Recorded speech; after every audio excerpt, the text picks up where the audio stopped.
La réserve du Masai Mara, au Kenya. L'un des lieux emblématiques de la vie sauvage, avec ses hôtes de toujours, les herbivores en perpétuel mouvement et les carnassiers en embuscade. Cette image de la savane africaine s'impose comme une évidence. Pourtant, les scènes qui vont suivre nous montreront que l'existence de tous ces animaux ne se résume pas à la simple alternative manger ou éviter d'être mangé.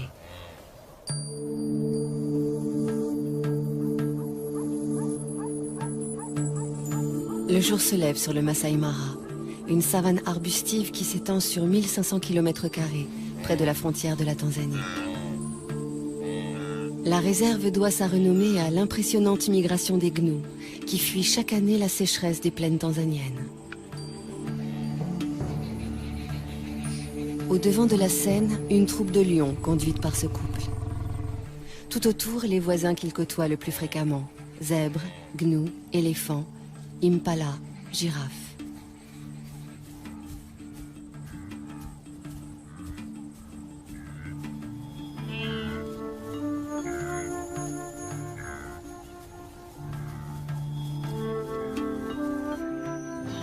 Les amours de ces deux lions constituent à eux seuls une pièce en plusieurs actes.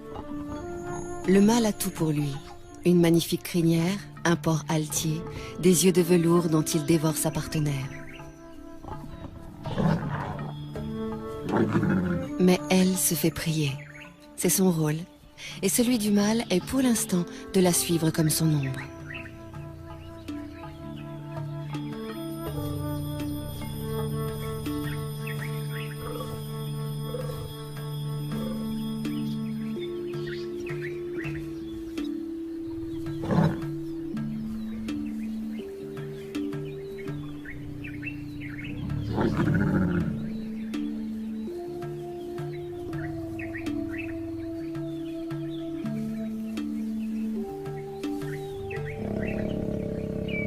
Les chaleurs de la lionne durent 4 à 6 jours, avec au moins 24 heures de prémices, approche prudente, présence assidue mais discrète. D'ici à ce qu'elle consente, le mâle devra faire preuve d'une patience héroïque.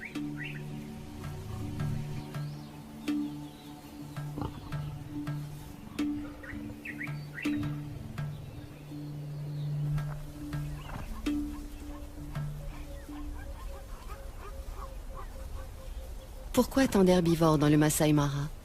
Parce que nous sommes en février, période où cette savane offre une herbe fraîche, riche en protéines. De jeunes pousses surgit 2 à 3 semaines après les pluies. Pour s'en repaître, les gnous sont prêts à parcourir 700 km depuis les plaines du Serengeti au sud.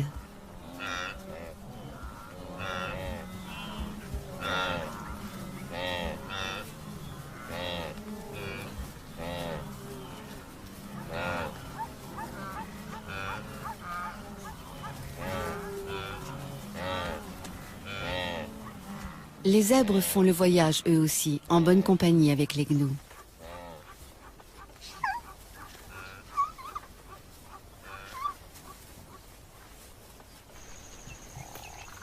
Comme il se doit, les lions prennent leur tribu sur ces troupeaux, ou plutôt les lionnes, puisque ce sont elles qui chassent.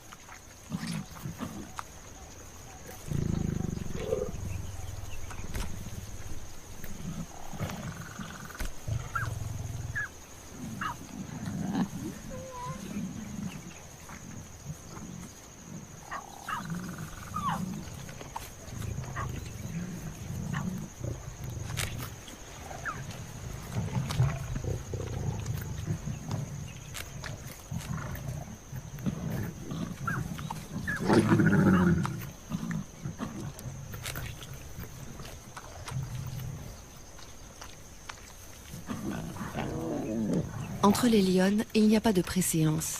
Chacune dévore autant qu'elle peut.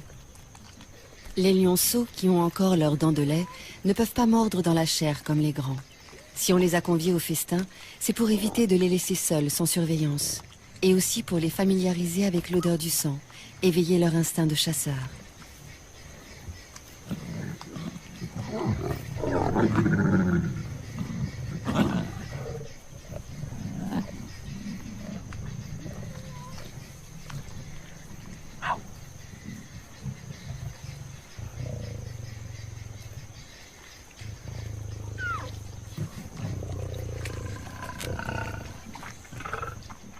Celle-ci est la plus experte de la troupe. C'est elle qui dirige les opérations lors des chasses collectives. Une fois rassasiée, elle surveille les alentours. Une aussi belle prise pourrait attirer une troupe rivale. Et alors, gare aux petits.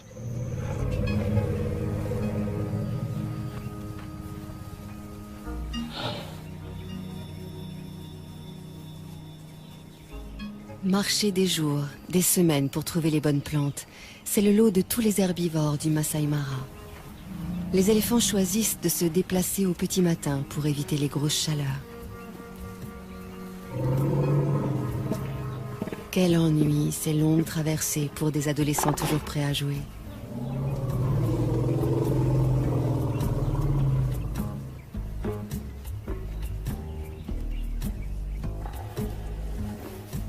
C'est la matriarche, une éléphante âgée et expérimentée qui prend systématiquement la tête du cortège.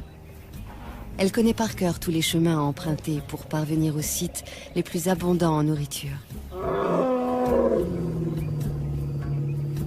Elle tolère de loin en loin une récréation. Les jeunes en ont besoin pour s'exercer aux grandes bagarres de l'âge adulte. Mais lorsqu'elle estime qu'il est temps de repartir, personne ne s'attarde. Enfin, presque personne. Cet éléphanteau n'arrivait pas à sortir de sa sieste et il a fallu le secouer un peu.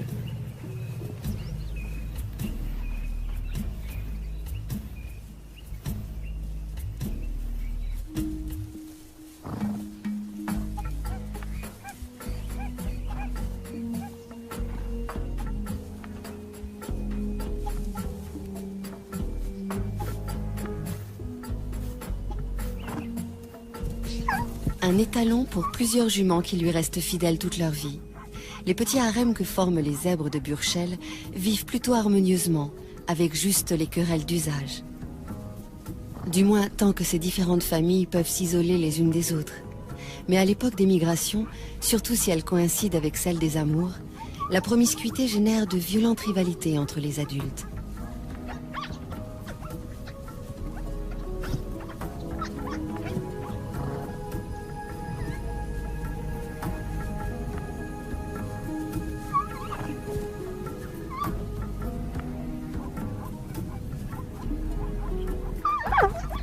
Les poulains s'entraînent le plus tôt possible à ces joutes équestres, pour pouvoir défier un jour le chef d'un harem et échapper, le cas échéant, aux griffes ennemies.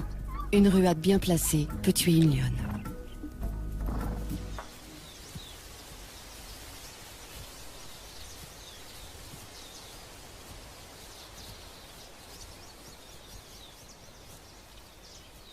Quand on a la tête perchée à plus de 5 mètres du sol, on repère facilement les dangereux carnivores.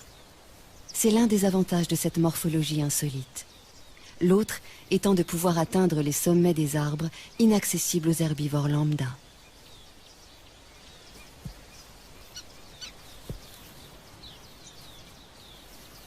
Ces deux girafes de l'espèce Maasai sont des mâles, des rivaux essayant par de curieux balancements de s'intimider l'un l'autre. Aucun des deux ne voulant abandonner, il va falloir en venir au coup.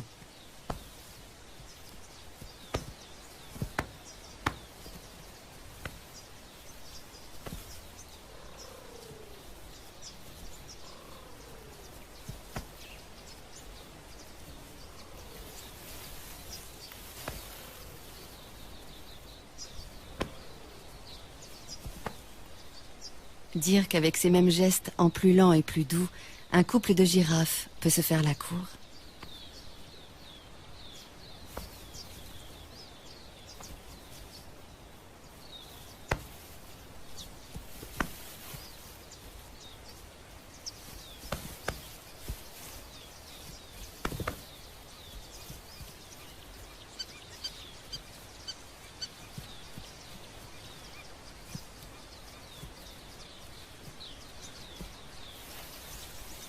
Les girafes Maasai vivent en petites troupes sous la coupe d'un seul mâle. Le but de ces duels, aussi violents soient-ils, n'est pas de blesser l'adversaire, mais d'établir qui est le plus fort, qui pourra prétendre à la place de chef le jour venu.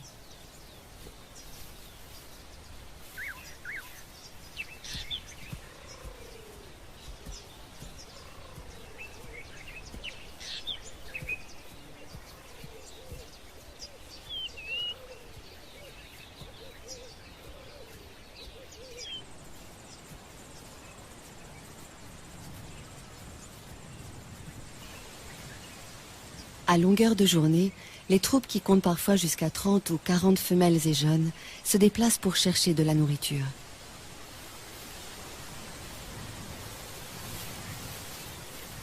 Leur plante préférée, l'acacia, qui à lui seul leur apporte toutes les vitamines voulues.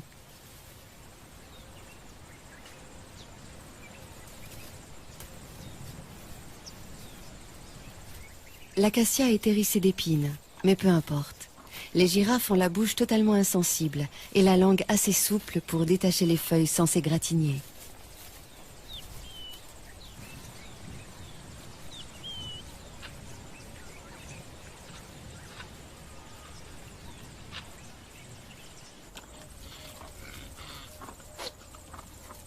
Ces cornes joliment annelées font la fierté des mâles impala.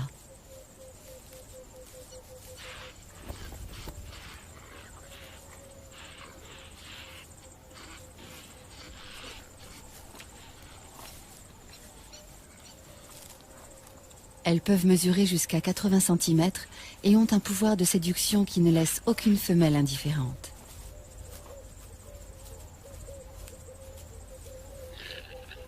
Pourquoi? Parce que la taille de cet attribut révèle la valeur de celui qui le porte et que ces dames veulent avoir affaire au meilleur géniteur.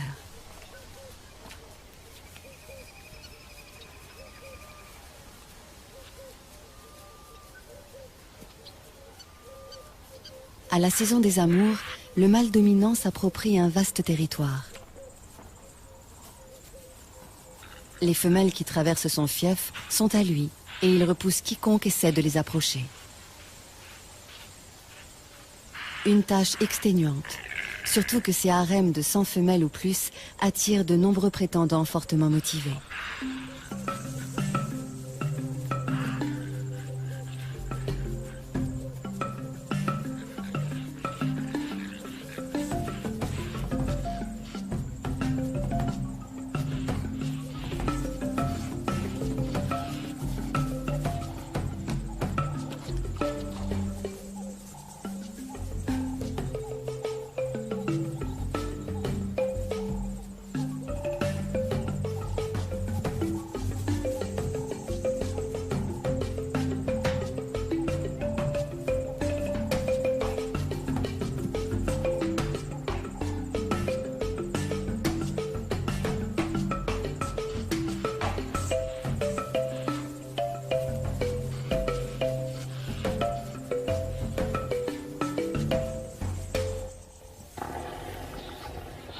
Le soleil est de plus en plus chaud. La matriarche a su conduire sa troupe près d'une zone ombragée où poussent les meilleures graminées de la saison. Ces moments de convivialité incitent à échanger. Les éléphants ont une façon très touchante de se saluer ou de se déclarer leur affection mutuelle.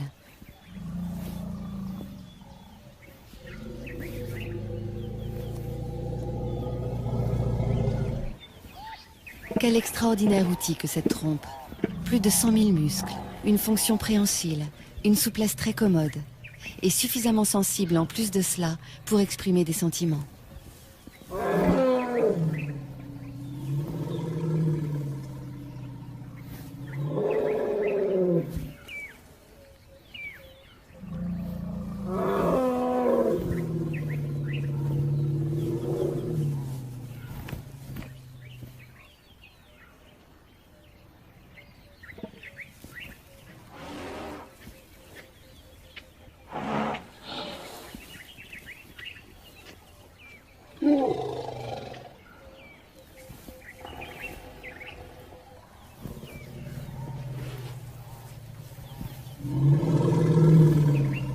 Lors de ces pauses, les éléphanteaux restent constamment sous bonne garde.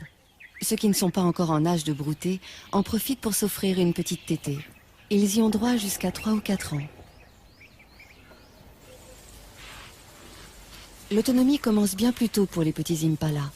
Ils ne sont allaités que pendant 5 mois, après quoi ils doivent brouter comme les adultes et surtout être capables de suivre le mouvement du troupeau. Par contre, pour avoir un territoire à eux, les jeunes patienteront jusqu'à l'âge de 4 ans. Ce temps d'attente se passe au sein de la harde.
Une fille de la matriarche vient de mettre au monde son petit.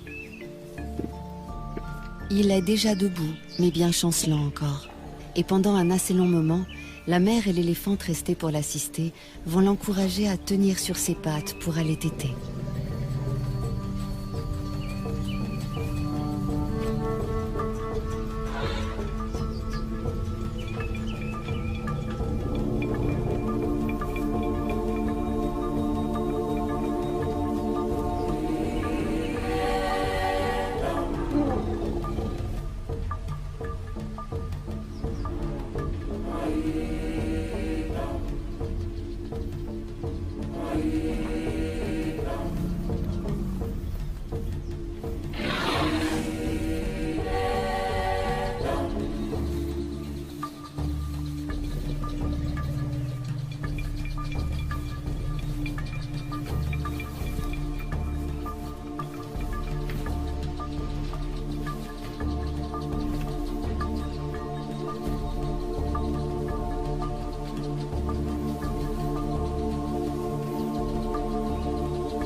C'est presque gagné.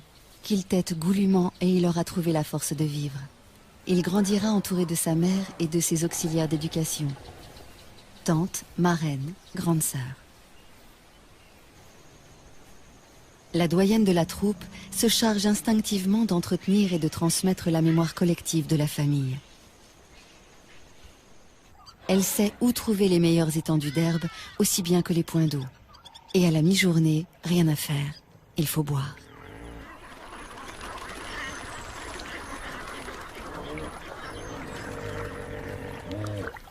Ce ne sont pas 3 hippopotames somnolents qui vont les empêcher de se désaltérer.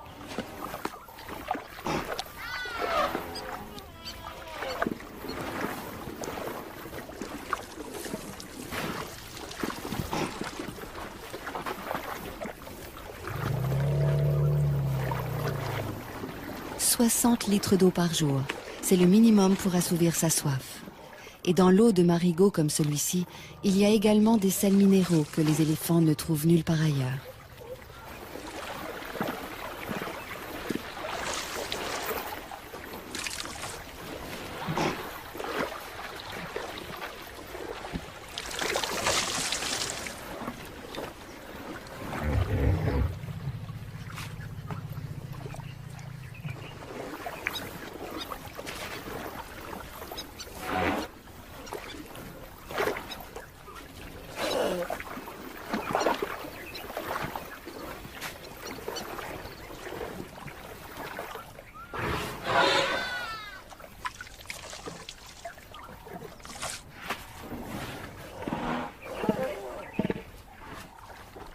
Les mares sont non seulement des abreuvoirs, mais aussi des points fixes où les mâles solitaires peuvent reprendre contact avec la troupe pour éventuellement s'accoupler avec des femelles.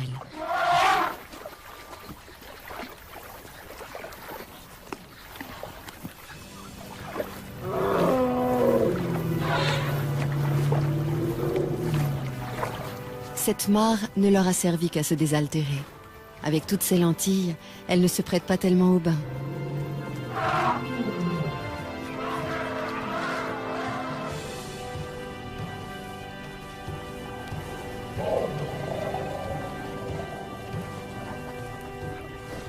Le bain est indispensable pour éliminer les poux qui s'incrustent dans les replis de la peau.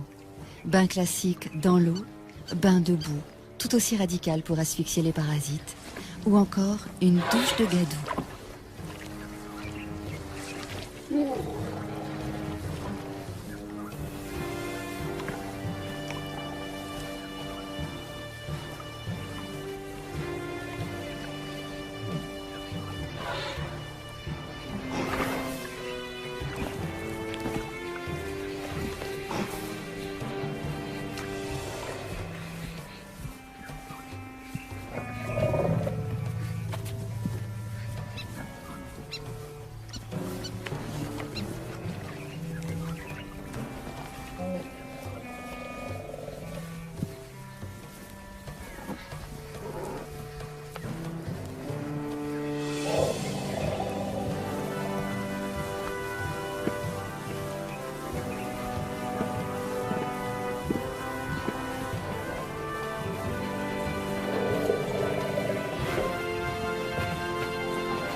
s'asperger de poussière. Autre technique pour se débarrasser des bestioles qui vous harcèlent.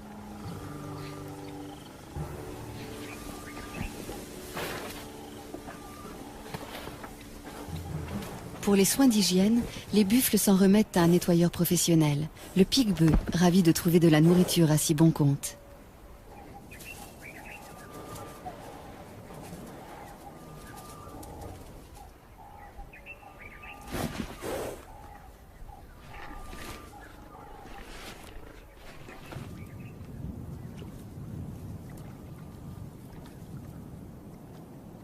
Une sentinelle dans un drôle d'uniforme. Le jabiru du Sénégal, cousin des cigognes.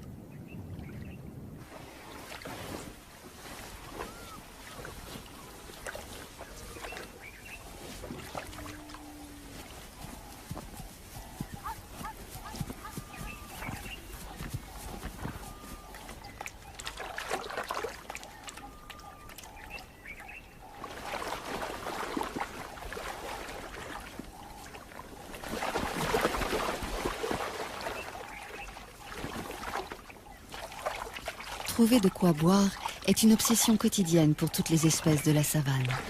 Chez les zèbres, un étalon est plus sûr de séduire des femelles s'il choisit un territoire près d'un point d'eau. Seulement, du fait même qu'il attire tant d'animaux, un point d'eau est à la fois source de vie et menace de mort. Car souvent les prédateurs sont embusqués non loin.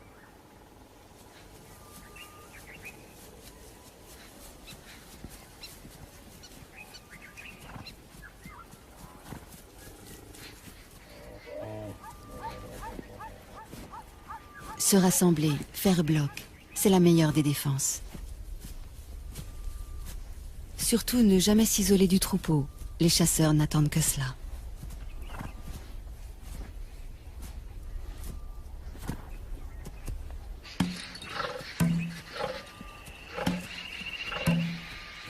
Pour une fois, les zèbres se sont affolés inutilement. Les lions venaient juste se désaltérer. La proie qui s'agite tout près, c'est le hasard qui vient de la mettre à leur merci.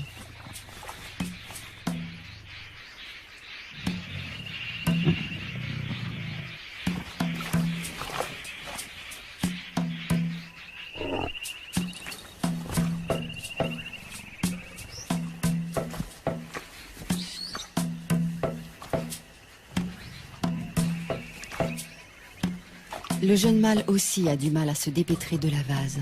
Mais hélas, moins que le zèbre lourdement handicapé par son poids.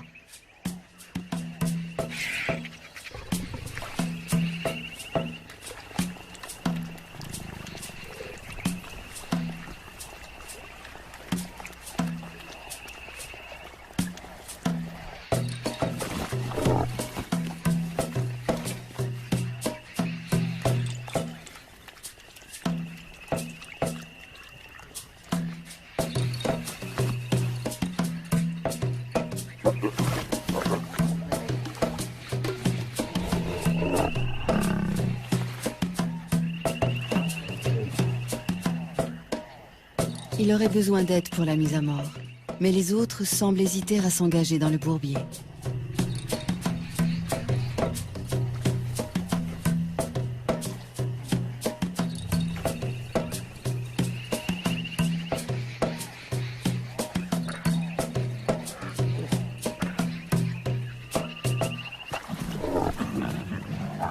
Certains préfèrent chahuter pour l'instant. Il ne leur reste plus beaucoup de temps pour ces jeux insouciants.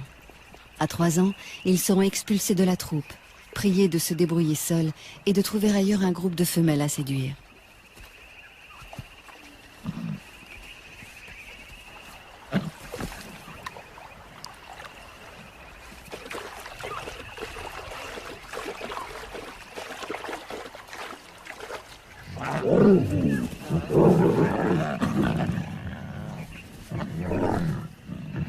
Lorsqu'ils simulent des combats et se chamaillent, ces adolescents préparent leur vie future de mâles dominants et de chasseurs. Ces entraînements développent la force physique et la réactivité.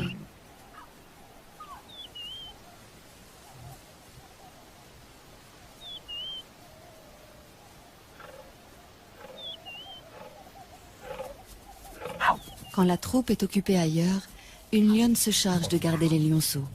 C'est une des règles de leur système communautaire, ne jamais laisser un petit seul.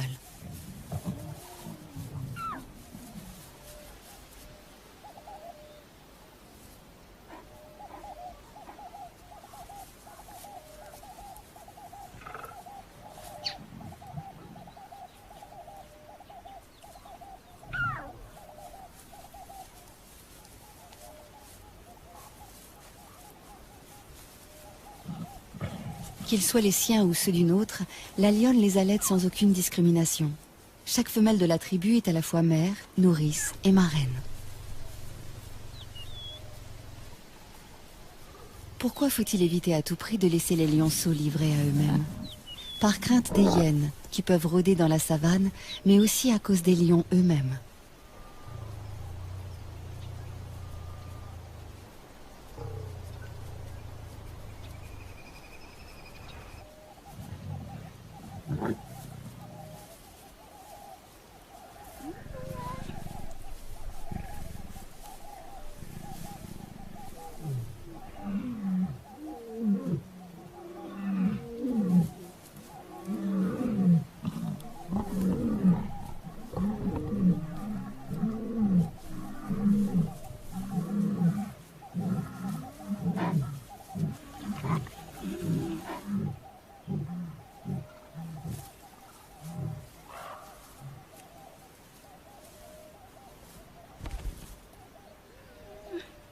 La babysitter est sur ses gardes. Elle sait bien que les jeunes mâles célibataires qui errent en quête d'une troupe à conquérir sont parfois affamés, hargneux, donc dangereux.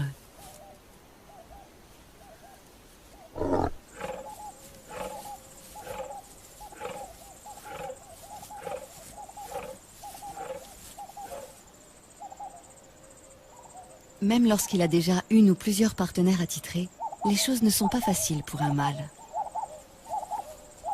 Le nôtre en est toujours aux manœuvres d'approche. Toutefois, il a bien avancé et peut espérer arriver à ses fins d'un moment à l'autre.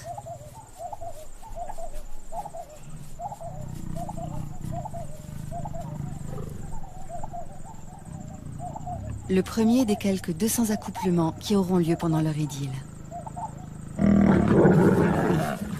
Désormais, il y en aura un tous les quarts d'heure environ.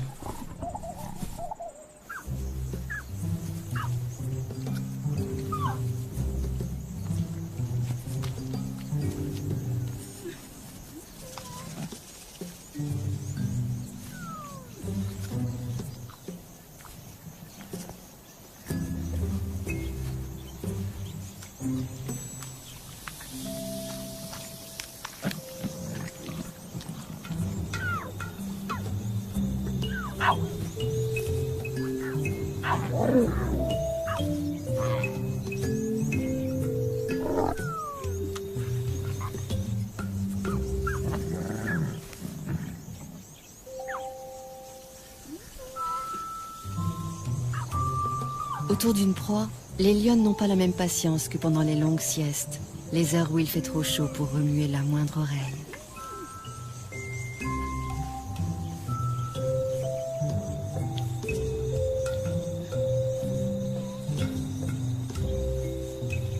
Encore que pour les lionceaux, les siestes se transforment immanquablement en bagarres sans fin.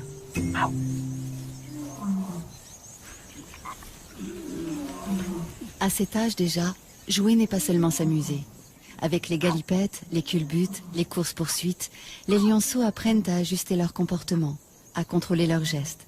C'est ainsi qu'ils établissent leur rapport hiérarchique et leur code.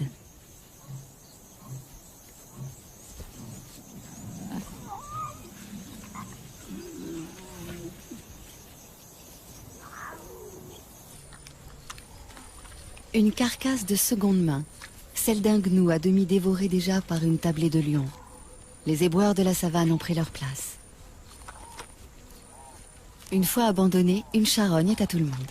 Les chacals n'ont pas plus de droit sur elle que n'en ont les marabouts.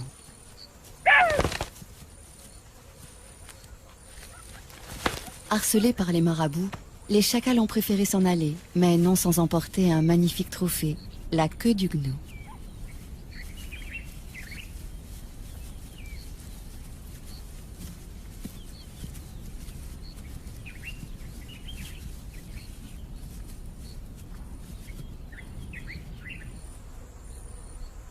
L'un d'eux a eu finalement des regrets. Pourquoi avoir délaissé une si belle proie? La mémoire ne tarde pas à lui revenir.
C'est bien beau de jouer, mais ça ne remplit pas l'estomac.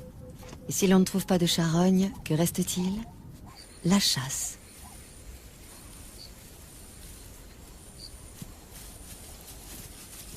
Les topis, comme les gnous, savent utiliser cornes et sabots quand il s'agit de défendre leurs petits.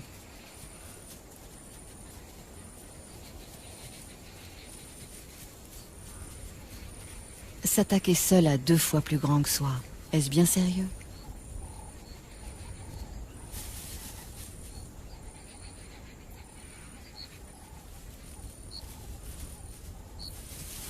Il faudrait, c'est évident, s'y mettre à plusieurs, mais où sont les renforts?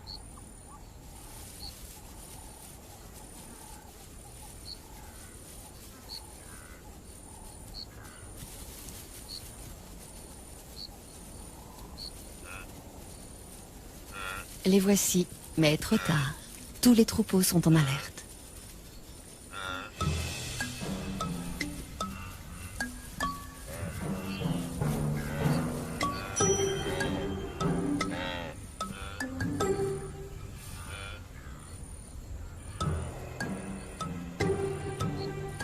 Des gnous, on connaît surtout les immenses cortèges marchant vers leur terre promise.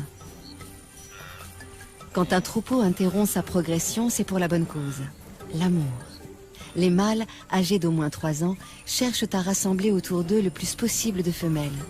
Pour cela, ils font de grandes cavalcades et jouent à se battre, juste pour attirer leur attention.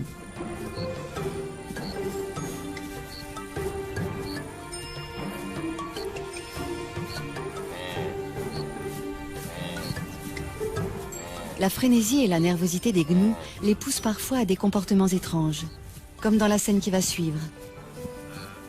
Un bébé de quelques heures à peine, rudoyé par plusieurs adultes.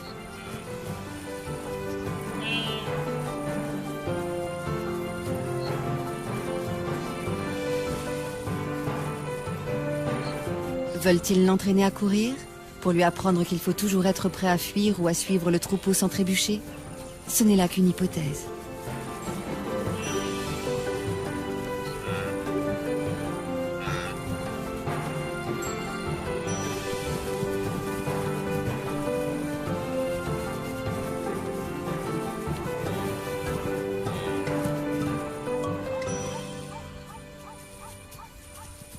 D'instinct, le petit gnou suit sa mère comme son ombre.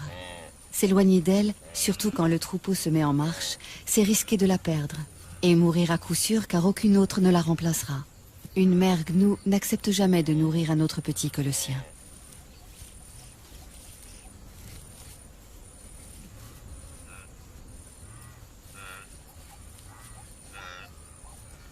Parce qu'il doit se lancer sans délai dans cette vie itinérante, le bébé gnou est le plus précoce de tous les herbivores. Il est debout et en état de marcher 10 minutes après sa naissance. Ensuite, il n'a plus qu'à suivre le grand mouvement collectif qui lui fera parcourir, s'il résiste à tous les aléas, des dizaines de milliers de kilomètres par an.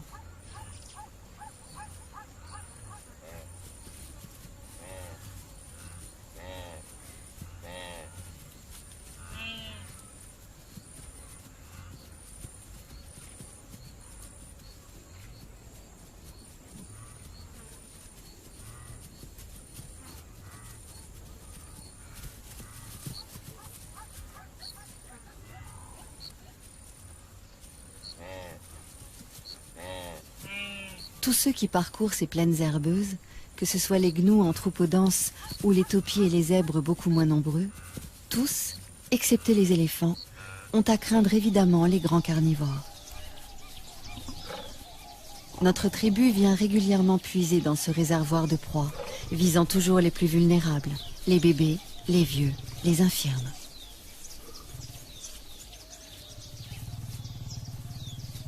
Sans doute les lionnes ont-elles fait bonne chère il y a peu, car la chasse n'est pas à l'ordre du jour. L'humeur est plutôt câline et espiègle.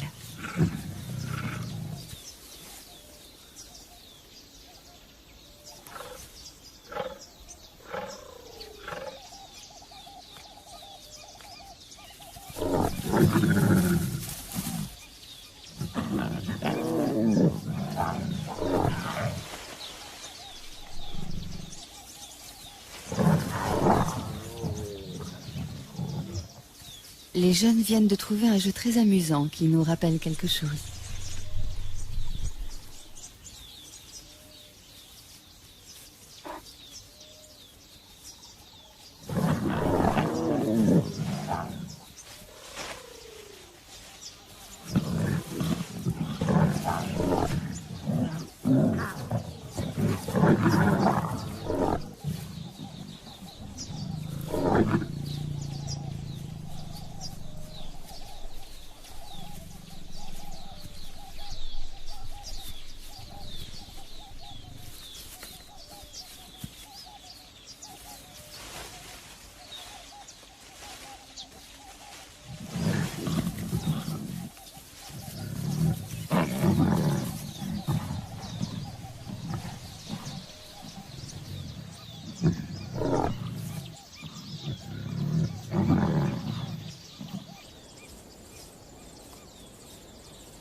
Troisième acte dans le parcours amoureux de nos deux héros.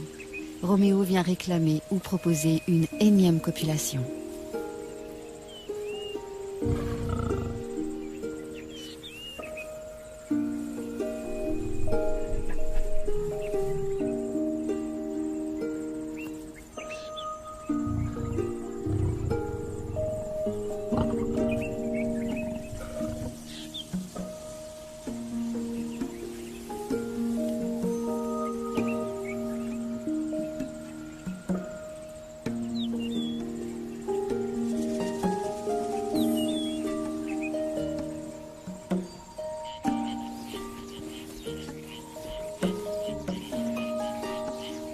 Le jour décline, il fait moins chaud, le moment que beaucoup attendaient pour aller boire.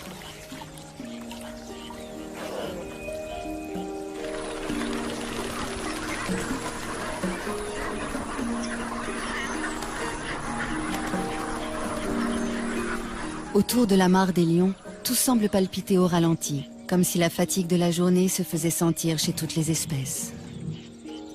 De ce côté, c'est même le repos complet. Certains, on les comprend, ont cédé à l'épuisement.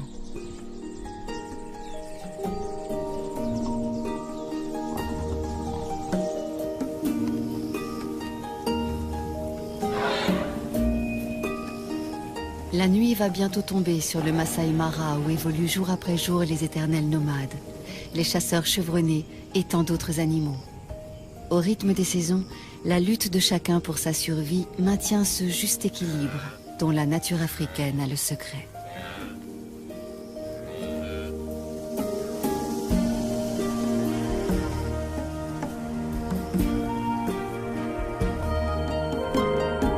Demain, nous gambaderons dans la nature australienne à la rencontre d'un animal bondissant, le kangourou. Mais pour l'heure, cinéma. Un face-à-face entre Jean-Paul Belmondo et Charles Vanel dans L'aîné des fers chauds de Jean-Pierre Melville.